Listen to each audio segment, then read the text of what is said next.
Hey guys, this is Goku, and on this channel we talk about poker and ideas that can improve your life. So if you're interested in that, please go ahead and click the subscribe button because I'll be honored to have you here. In this video, we'll talk about the play on the river, and please pay special attention to this one because the river is the most important street in the game and you want to make sure that your decision making is best here. So let's get right into it.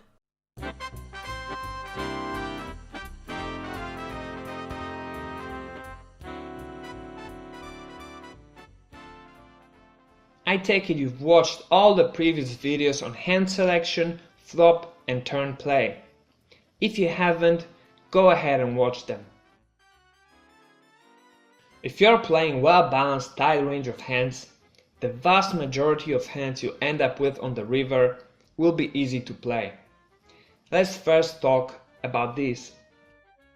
You have a very strong hand, a straight, a flush or a set or better on safe boards.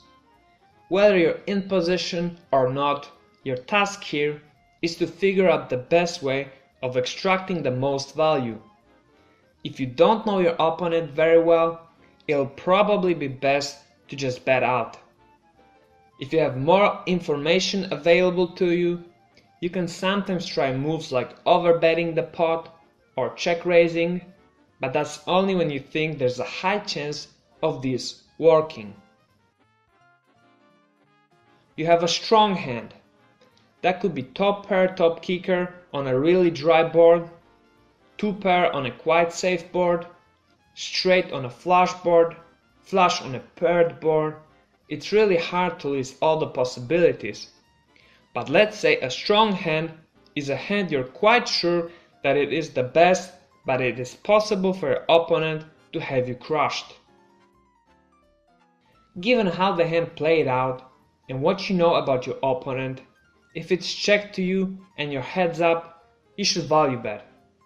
If you're out of position, it's usually best to check call, because most of the time when you've got the best hand, your opponent will have some kind of a missed draw and he won't often call if you bet, but by checking, you allow him the chance to try and bluff you.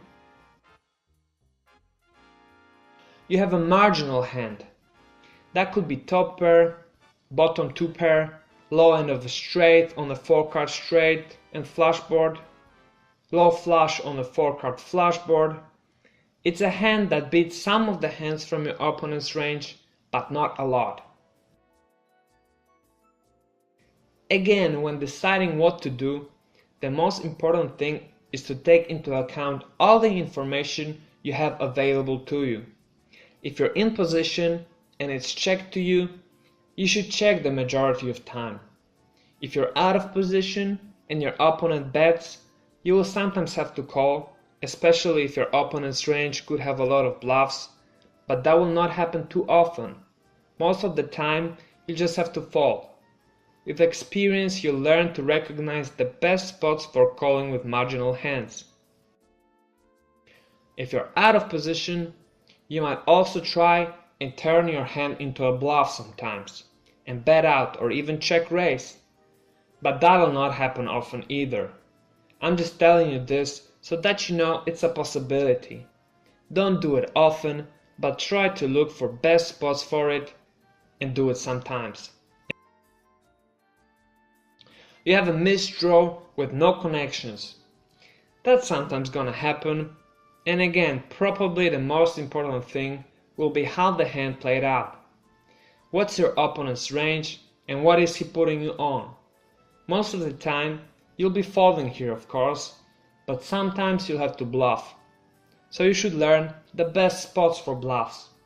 In general, this will be when your opponent's range is consisted of a lot of draws and most of them missed.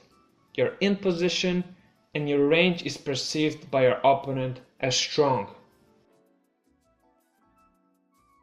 Okay, great. Let's sum up what you've learned. When you have a very strong hand on the river, you want to figure out how to extract the most value from your opponent. When you have a missed draw, the majority of time you'll simply be folding, but sometimes you'll be bluffing as well, and the best spots for bluffing are where your opponent's range has a lot of draws and most of them missed. You are in position, and so far you've told a great story about your hand being strong. When you have a good hand or a marginal hand, it's not so easy to generalize what you should do because every spot will be different. In general though, you need to take into account everything that's happened so far. How the hand went down, what range of hands can your opponent have here, what range are they putting you on, how much money you have behind, etc. And you need to make your decision based on all of these factors. With time, the quality of your decisions will improve, so don't be discouraged to make crazy bluffs or brave calls when you feel like they make sense in the moment, because that is simply the best way to learn fast. Hey, thanks for watching this video. If you have any questions or comments, please go ahead and post them below, and I'll be sure to answer them as best as I can. If you enjoyed this video, please give it a thumbs up and subscribe to watch more videos like this in the future. You want to learn how to play poker?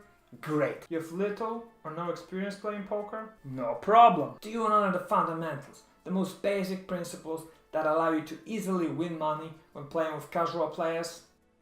That's perfect, because this Udemy course was created specifically for people like you. My name is Mateusz. I've played over 3 million hands of No Limit Texas Hold'em, and I would like to teach you how to play poker like a pro. What you will learn in this course are the fundamentals, the ABC of poker, condensed into 21 short and easily digestible lectures, which altogether take just under 2.5 hours to watch. In each lecture, you will learn a different concept which you can test out and practice immediately after watching. And that's really the best way of taking this course. As with all skills in life, you cannot become a pro unless you spend some hours practicing the craft. So you're gonna have to practice and play some poker for at least 30 minutes after each and every lesson. If you do that, I have no doubt that you will become a winning poker player in less than 2 weeks. Well, do you want to become a good poker player? Do you want to be able to beat recreational players easily? Do you want to have a great time winning at your local home games? Great! Get this course now and start winning at poker.